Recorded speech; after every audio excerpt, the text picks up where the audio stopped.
This is Damon with Insurance Scout Partners. In part one of our video, we talked about comprehensive coverage for automobile.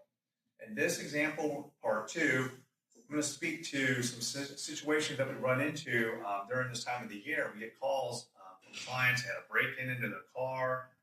How does that apply? What does that look like? Does my auto insurance cover that? How do I get coverage for that? So it's a very good question. As we approach the holidays, people leave things out in plain sight. Someone sees it, there's something valuable, a purse, a wallet, a computer. They want to break in, they want to obtain that item. So what does that look like? So with comprehensive, what is covered for break-in? Comprehensive, again, as we said in part one, would cover your broken window to the car to get in, to access it. Popped door locks, they were damaged, that would be covered. A pried open door, that would be coverage for scratches, things such as that.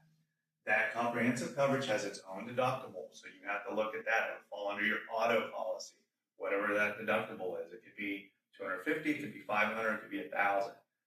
The items that we just referenced that were stolen, let's say someone breaks in, unfortunately they steal your laptop, your shopping bag. How is that covered? That would be covered under your homeowner's insurance policy or a renter's policy if you have one.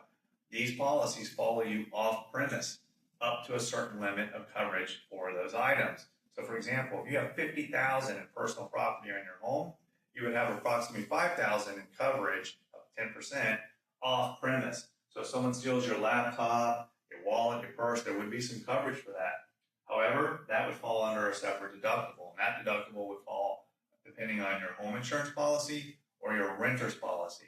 So you need to review your policies and see what are my deductibles for that. So in this scenario, we're talking about coverage under two separate policies, two separate deductibles, okay?